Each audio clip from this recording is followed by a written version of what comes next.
مسلمانوں کا نیا سال کے موضوع پر حضرت مولانا قاری حنیف ملتانی بیان فرما رہے ہیں۔ مزید اچھی اصلاحی ویڈیو دیکھنے کے لیے ہمارے چینل کو سبسکرائب کریں۔ اسلامک ویڈیو 313 چل جاتا ہے۔ علماء کرام نے لکھا ہے کہ ایک دکان کے اوپر ایک نوجوان آتا ہے اور آگے کہنے لگا عطر والے کی دکان پہ مجھے ایسا عطر دے دے، مجھے ایسی خوشبو دے دے جو دنیا بھر سے نرالی ہو، ایسی عجیب و غریب قسم کی ہو، میرے آس پاس بیٹھنے والے مؤثر ہو جائیں، خوشبو کی وجہ سے بے حد مسرور ہو جائیں۔ نوجوان کہتا میری آج شادی ہے۔ قریب کھڑے ہوئے ایک بڑے میاں کی آنکھوں سے آنسو بہ رہے ہیں۔ وہ کہتے ہیں او دکان والے، اس کی تو شادی ہے، میری بربادی ہو گئی، میرا جوان کڑیل بچہ فوت ہو گیا، مجھے جلدی چھل چریرا دے دے، کافور دے دے، میں تختے کو ڈولی دے کر اپنے بچے کو دنیا سے ہمیشہ کے لیے رخصت کر دوں۔ دکان ایک ہے، خریدار دو ہے، دکان ایک ہے، خریدار دو ہے۔ دوسری دکان کے اوپر نوجوان کھڑا ہے، کہتا مجھے ایسا کپڑا دے دے، اتنا بہترین قسم کا کپڑا دے دے، میری شادی میں کام آ جائے، میری شادی میں دھن دھن ہو جائے۔ دوسرا بڑا میاں کہتا ہے اس کی تو شادی ہے، میری بربادی ہو گئی، میرا جوان بیٹا فوت ہو گیا، مجھے لٹھا کفن کے لیے چاہیے۔ دکان ایک ہے، خریدار دو ہیں۔ اس دنیا میں رہ کر کوئی دنیا کماتا ہے، کوئی دین کماتا ہے، کوئی اپنی قبر کو ٹھنڈا کرنے کا پروگرام بناتا ہے، کوئی اپنے آپ کو جنت الفردوس کا وارث بناتا ہے، اور کوئی رمضان کے مہینے میں بھی گناہ کر کر کے اپنے لیے دائمی جہنم کو خرید کر لیتا ہے۔ ارشاد فرمایا مدنی کریم صلی اللہ تعالی وسلم نے، مشکاۃ شریف میں حدیث موجود ہے، او لوگوں موت کے وقت کی پیاس سے پناہ مانگو، اتنی سخت پیاس لگتی ہے آدمی کو سمندر پلا دو پیاس نہیں بجھتی۔ امام الانبیاء محبوب کبریا حضرت محمد مصطفیٰ صلی اللہ علیہ وسلم نے ارشاد فرمایا او لوگوں او دنیا والوں، موت کی وقت کی تلخی سے پناہ مانگو، اتنی شدید تلخی آتی ہے، اتنی بری تلخی آتی ہے، اتنا کروا پن ہوتا ہے کہ ساری عمر میں اتنی کوئی چیز تلخ دیکھی نہیں ہوتی، موت کے بعد سینکڑوں ہزاروں سال تک سارے بدن میں کروا پن رہ جاتا ہے۔ علماء کرام نے لکھا کہ بنی اسرائیل کے دو پیغمبر گورستان اور قبرستان میں پہنچے اور وہاں جا کر اللہ میاں کے حضور میں دعا کی، یا اللہ ایک مردہ ہم پہ ظاہر کر دے، ہم اس سے قبر کا کچھ حال پوچھنا چاہتے ہیں۔ اللہ پاک نے انبیاء کرام کا معجزہ پورا کر دیا، مردہ اپنی قبر سے نکل کر سامنے آ کے کھڑا ہو گیا۔ انہوں نے پوچھا بتا قبر میں کیا گزرتی ہے؟ وہ روکی کہنے لگا تمہیں قبر کی پڑی ہے، تم مجھ سے یہ کیوں نہیں پوچھتے کہ موت کا جھٹکا کتنا شدید ہے؟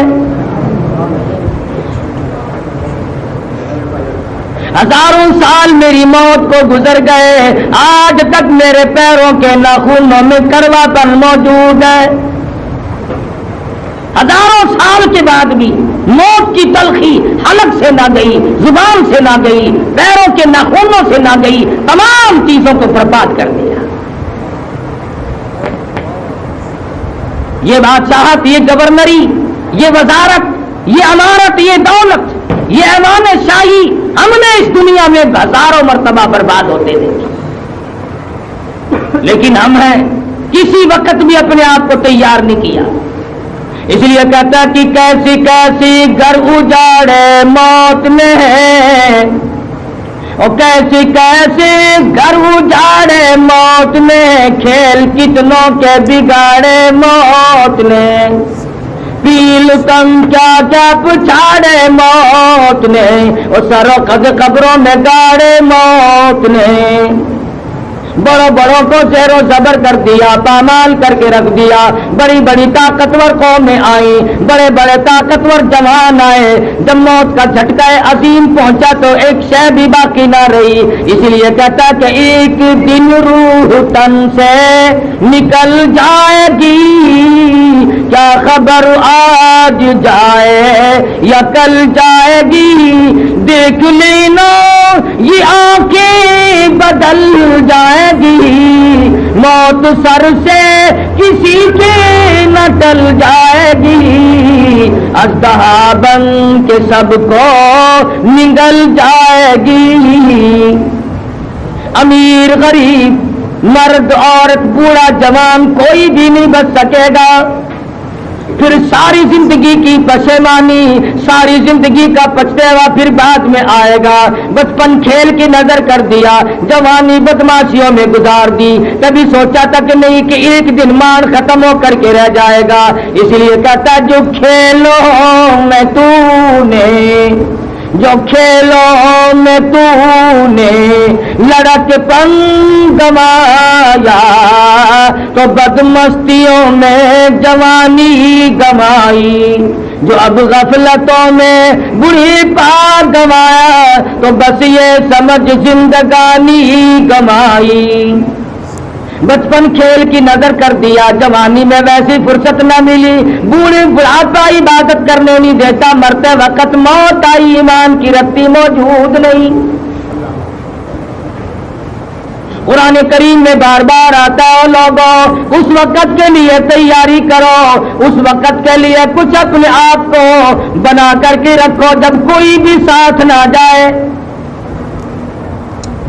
آخری وقت ہے، دائیں بائیں خاندان ہے، رشتہ دار ہیں، عزیز و اقربا ہیں، خیش و اقربا چاروں طرف بیٹھے ہیں، کروٹیں بدل رہا ہے، ساری عمر میں جہاں پسینہ نہیں آیا آج وہاں پہ پسینے آئے ہوئے ہیں، سینے کے اندر پیس ڈالنے والی چکی چل رہی ہے، آنکھیں پھٹی جاتی ہیں، ارے حالات کچھ اور ہے آج، ساری عمر میں ایسا پسینہ نہیں آیا، ایسی گھبراہٹ کبھی نہیں آئی، ایسی رگیں کبھی نہیں ٹوٹی، ایسا جسم پہ وزن کبھی نہ پڑا، ایسے حالات کبھی آج تک نہ بنے، اور آواز آتی ہے کلا اذا بلغت التراقی وقیل من راق وظن أنه الفراق والتفت الساق بالساق إلى ربك يومئذ المساق، پیروں کی طرف سے معاملہ ٹھنڈا ہونے لگا، جو کہتا تھا میں حکم دوں تو پوری فوج میں بگدڑ مچ جائے، میرے ایک حکم سے پورے ملک کی پولیس میں شور مچ جائے، ہلچل ہو جائے، اور آج حالت یہ پیر ٹھنڈے ہو رہے ہیں، یہاں سے معاملہ ختم ہونے لگا ہے۔ حدیث میں فرمایا نبی کریم صلی اللہ علیہ وسلم نے حضرت اسرائیل کبھی کبھی روح کو پیٹ میں روک کر عذاب دیتے ہیں، کبھی چھاتی میں روک کر عذاب دیتے ہیں، کبھی پیروں میں روک کر عذاب دیتے ہیں، حالات بالکل بگڑتے چلے جاتے ہیں۔ ساری عمر ابا ابا کہہ کے جسے بلایا، امی امی کہہ کر کے جسے پکارا، بیگم سمجھ کر جس کے چہرے کو دیکھا، خامن سمجھ کر جس کے منہ کو دیکھ کے دل میں ٹھنڈک بسائی، آج حالات ہے یوم یفر المرء من اخیہ وامہ وابیہ وصاحبتہ وبنیہ، اما ابا بیوی اولاد کوئی بھی ساتھ جانے کو تیار ہے۔ آج تک کسی کے ساتھ کوئی گیا نہیں، نہ کوئی جا سکے گا۔ کس کا ارادہ ہے؟ کون ایسا جگر رکھتا ہے؟ کون ایسا اپنے آپ کو تیار کرتا ہے کہ میں کسی کے ساتھ جا سکوں؟ اعمال، اپنا ایمان، اپنی قصور، اپنی زندگی بھر کا کردار، وہ صرف ساتھ جائے گا اور کوئی شے ساتھ نہیں جا سکتی۔ محمد مصطفیٰ صلی اللہ تعالی علیہ وسلم نے امت کو بارہا سمجھا دی بات، ارشاد فرمایا قبر میں جانے سے پہلے پہلے اس کے لیے کچھ تیاری کرو، ایک وقت بھی ہم نے قبر کو یاد نہ کیا، وہ رات دن میں 5 مرتبہ یاد کرتی ہے قبر کی مٹی، آواز دیتی انا بیت الدود، میں کیڑوں کا گھر ہوں تیاری کر کے آ، انا بیت الواشیہ، میں ڈراؤنا گھر ہوں تیاری کر کے آ، انا بیت الغرب، میں تنہائی کا گھر ہوں تیاری کر کے آ ورنہ مارا جائے گا۔ مسلمان قوم تیاری کرا کرتی تھی، راتوں کو رویا کرتے تھے، دن کو عبادت کرتے تھے، اللہ میاں سے ڈر اور خوف ہر وقت اپنے دلوں میں بسایا کرتے تھے، تب جا کر کے ساری زندگی کامیاب بن گئی۔ میں اور آپ کیا کریں؟ ابو بکر صدیق رضی اللہ تعالی عنہ، سورت اذا جاء نصر اللہ کا جب نزول ہوا، سارے صحابہ خوش ہو گئے، واہ واہ موج ہو گئی، فوج کی فوج اسلام میں داخل ہوگی اور اللہ پاک کی نصرت فرمائیں گے دین حقہ کی۔ سارے مدینے کے باشندے خوش ہیں، راضی ہیں، لیکن ایک ابو بکر صدیق ہے جو علیحدہ کونے اور گوشے میں بیٹھ کے بے تحاجہ رو رہے ہیں۔ کسی نے کہا ابو بکر آپ روئے کیوں؟ آج تو سورت خوشی کی اتری کہ اللہ کی نصرت آئے گی، فوج کی فوج اسلام میں داخل ہوگی۔ ابو بکر صدیق فرمانے لگی تم نے آخری لفظ پہ غور نہ کیا، فسبح بحمد ربک واستغفر انہ کان توابا۔ اس کا مطلب صاحب میری سمجھ میں آ گیا، میرے آقا کی جدائی کا وقت آ پہنچا۔ اللہ میاں نے حضور اکرم صلی اللہ علیہ وسلم کو بلانے کا پروگرام بنا لیا، وقت آ پہنچا کہ حضور ہم سے جدا ہو جائیں گے۔ صحابہ اس وقت تو بڑے حیران ہوئے کہ ابو بکر کیا کہہ رہا ہے، ایسی کیا ہو جائے گا، محمد مصطفیٰ صلی اللہ تعالی علیہ وسلم دنیا سے رحلت کر جائیں، جنہوں نے ساری زندگی اس خوف خدا میں گزار دی۔ سیدہ عائشہ صدیقہ رضی اللہ تعالیٰ عنہ فرماتی ہے راتوں کو اتنے لمبے لمبے سجدے، اتنی کریا ساری، اتنی آہو بھوکا ہوا کرتی تھی۔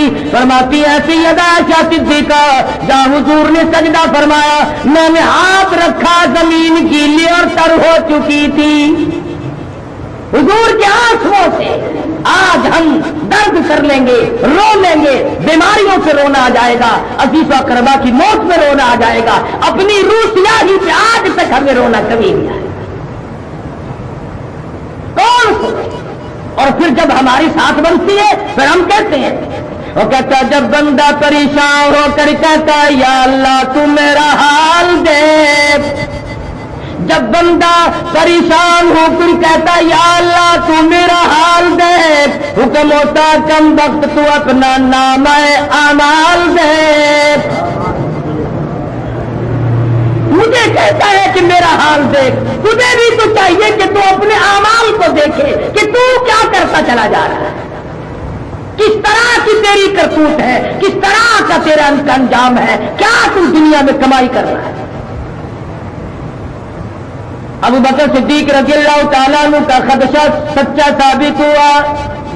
حجۃ الوداع کا زمانہ ہے، پیغمبر خدا صلی اللہ تعالی علیہ وسلم نے حج فرمایا، 1.25 لاکھ کے قریب صحابہ موجود ہیں، حضور اونٹنی پہ سوار ہے، شامامہ باندھا ہوا ہے، میدان عرفات ہے، ارشاد فرمایا لوگوں میری بات سنو، شاید آئندہ سال میری تمہاری ملاقات نہ ہو سکے، میری آخری بات سن لو، شاید مجھے تم آئندہ نہ دیکھ سکو، یا تم میں سے کس کی موت آ جائے یا میری موت واقع ہو جائے۔ انک میت وانہم میتون، کالی کملی والے صلی اللہ علیہ وسلم، جن آج کی بات کا بھی وقت آئے گا، ساری امت کا، پوری دنیا کا، پورے نظام کی بربادی آئے گی۔ فرمایا لوگوں الصلاۃ، نماز کی پابندی کرنا، ایک نماز بھی جس نے جان بوجھ کر ترک کر دی، میں محمد الرسول اللہ کا وہ امتی نہیں، میرا اس سے واسطہ کوئی نہیں، جان بوجھ کر آمدن۔ فرمایا لوگوں یتیموں کا خیال کرنا، محتاجوں کا خیال کرنا، غریبوں کا خیال کرنا، کسی کا مال نہ کھانا، کسی کمزور کو ستانا مت۔ حجۃ الوداع سے مکہ معظمہ میں واپسی ہوئی، سر مبارک میں درد ہو گیا، مدینہ طیبہ کا ارادہ ہو گیا، راستے میں شدت کا بخار ہوا، مدینہ منورہ اللہ ہر مسلمان کو زیارت نصیب فرمائے، پہنچتے بخار ہو گیا، بخار شدت اختیار کر گیا، مدینہ طیبہ میں پہنچے، بے ہوشی شروع ہو گئی، اس لیے سنا رہا ہوں، ارے شہنشاہ کائنات کا آخری وقت آ گیا، وہ دنیا سے رخصت ہو گئے، میری تیری کیا مجال ہے؟ اس لیے کہتا کہ آدم صفی اللہ نہ رہے، موسیٰ کلیم اللہ نہ رہے، آدم صفی اللہ نہ رہے، موسیٰ کلیم اللہ نہ رہے، اور ہم کیا رہیں گے جب رسول خدا نہ رہے؟ ہم کیسے رہ سکتے ہیں؟ بے ہوشی شروع ہو گئی،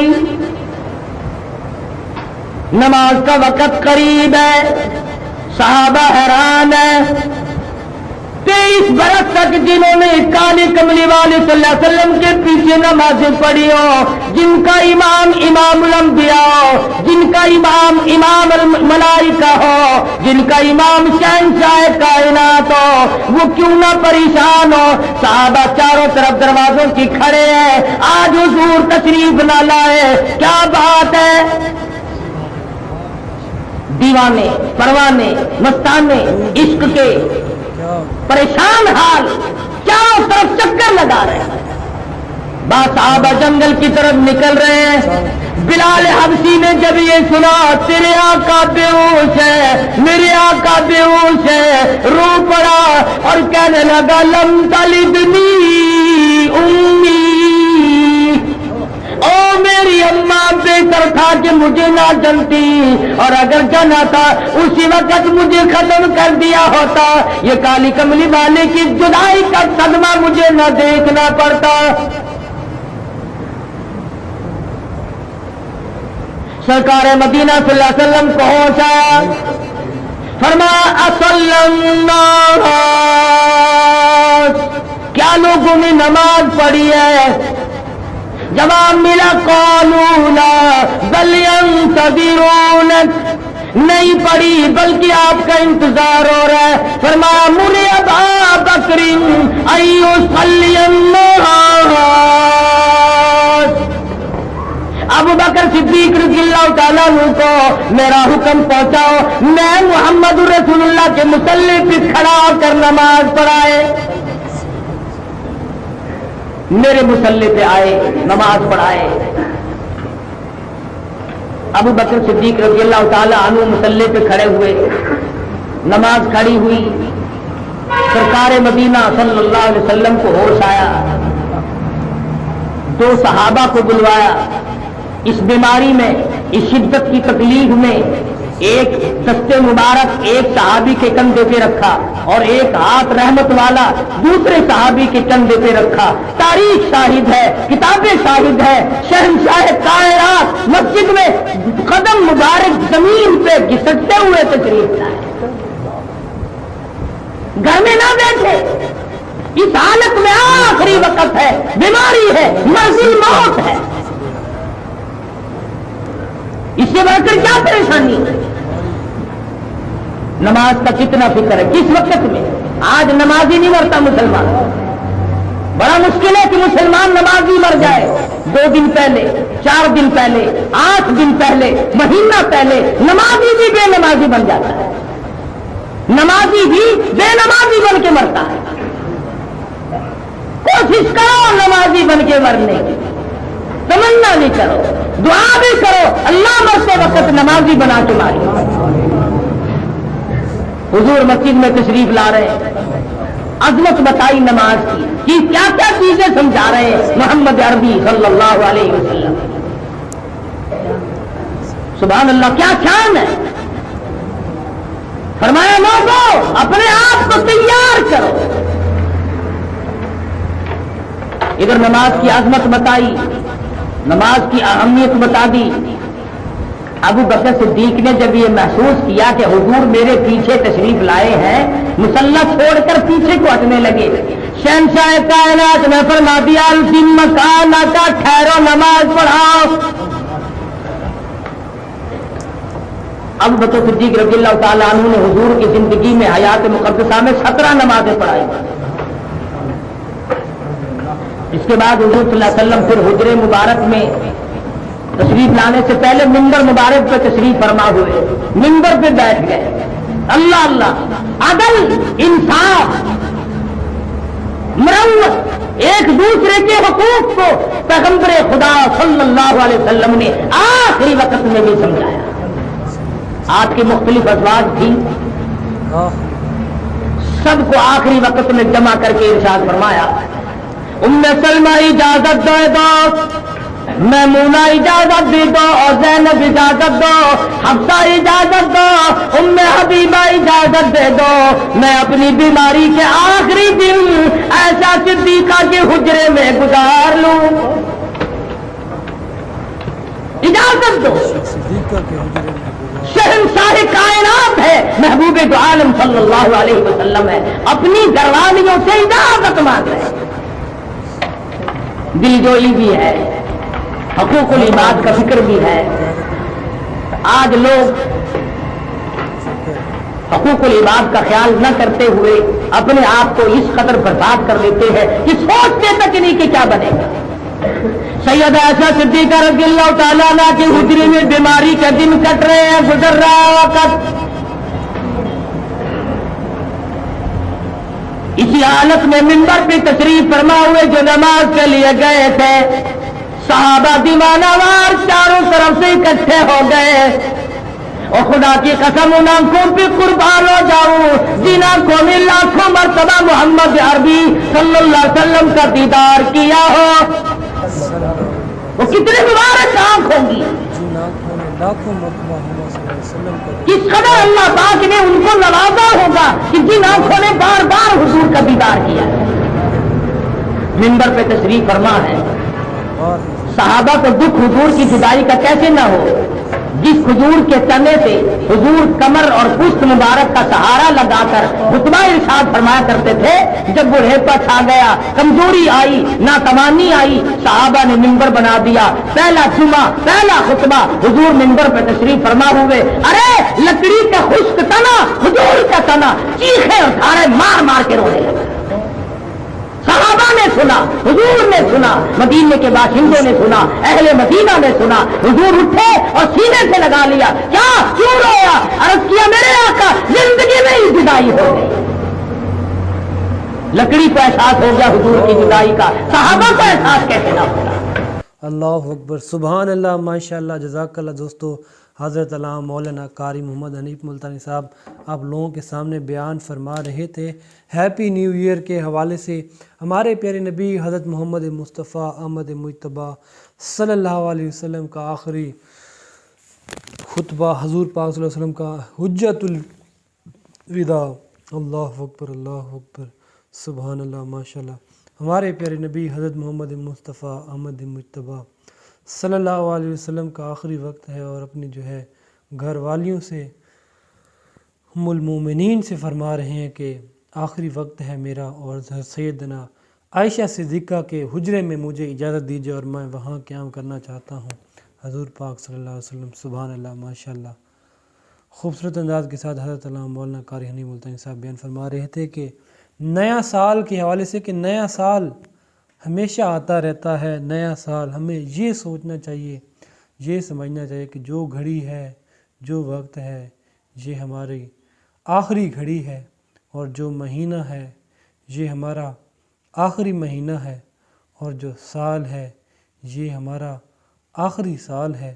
اللہ پاک ہمیں جو ہے ہر سال کے موقع پر جو ہے توبہ کرنے کی توفیق عطا فرمائے. لوگ تو بڑا جشن مناتے ہیں ہیپی نیو ایئر کے حوالے سے، کیا پتہ یہ ہمارا آخری جو ہے سال ہو اور ہم ڈول ڈھمچے باجے گانے میں مصروف ہوں اور اسی سال ہماری موت آ جائے تو پھر کیا ہوگا؟ اللہ اکبر، اللہ اکبر۔ اللہ کے حضور کیسے پیش ہوں گے؟ اللہ کے حضور کیسے حاضر ہوں گے؟ ہم کیا منہ دکھائیں گے اپنے اللہ کو کہ ہم آخری سال میں بھی ڈول ڈھمجے گانے باجے میں مصروف تھے اور ہماری موت ہو گئی، اور ہم کب جو ہے اللہ کی طرف واپس آئیں گے؟ کب جو ہے ہم دین کی طرف واپس آئیں گے؟ کب جو ہے ہم اسلام کی طرف واپس آئیں گے؟ ابھی سے ہمیں توبہ کر لینی چاہیے، اور اس نئے سال کے موقع پر جو بے حیائی اور بےہودگی ہوتی ہے اس سے اللہ پاک ہمیں بچنے کی توفیق عطا فرمائے، اس سے بچیں اور اپنی جو ہے آخرت کو سنواریں۔ یہ دنیا کیا دنیا ہے؟ یہ تو کچھ دن کی فانی دنیا ہے، 2 دن ہم نے رہنا ہے اور پھر چلے جانا ہے۔ اس دنیا کو کوئی فائدہ نہیں، یہ دنیا جو ہے آخرت کی کھیتی ہے، جو چیز اس میں ہم بوئیں گے وہی ہم آخرت میں ہمیں ملے گا، جو نامہ اعمال اس دنیا میں ہم کریں گے وہی ہمیں آخرت میں ملے گا، اور جو کام ہم اس دنیا میں کرتے ہیں چاہے ہمارے وہ سامنے ہیں چاہے وہ چھپے ہوئے ہیں، لیکن اللہ پاک سے کچھ نہیں چھپا ہوا، جو کام بھی ہے جو بھی اس دنیا میں ہے وہ سب کا سب نظر آ رہا ہے، اللہ پاک دیکھ رہا ہے، اور اس کا ضرور ہمیں جو ہے اجر اور ثواب ملے گا، اور جو ہم کر رہے ہیں اس کا جو ہمیں بھگتنا پڑے گا اللہ پاک کی عدالت میں جب پیش ہوں گے۔ تو جب گناہ لے کر جائیں گے تو ہم کیا منہ لے کر جائیں گے؟ اللہ اکبر، اللہ اکبر، استغفر اللہ، سبحان اللہ، ماشاءاللہ، جزاک اللہ قاری حنیف ملتانی صاحب اسی سوچ اور فکر کو لے کر بیان فرما رہے تھے کہ یہ ہے ہیپی نیو ایئر جو ہے اس طرح نہیں ہونا چاہیے کہ ڈول ڈھمچے باجے گانے، یہ نہیں ہونا چاہیے، صرف جو ہے اللہ کو یاد کرنا چاہیے اور اللہ پاک جو ہے حکم دیا اس کے مطابق زندگی گزارنے کی توفیق عطا فرمائے۔ اللہ پاک ہم سب کو اور ڈریسنگ ڈیورنگ کے کمانے کی توفیق عطا فرمائے۔ انشاءاللہ دوستوں اسی طرح لاتے رہیں گے بیانات قاری حنیف ملتانی صاحب کے، آپ کے لیے تو ضرور ہمارے چینل کو سبسکرائب کر لیں، سپورٹ کریں۔ انشاءاللہ ملتے ہیں نیکسٹ ویڈیو میں، نیکسٹ بیان میں ایک نئے ٹاپک کے ساتھ، نئے موضوع کے ساتھ، تب تک اللہ حافظ۔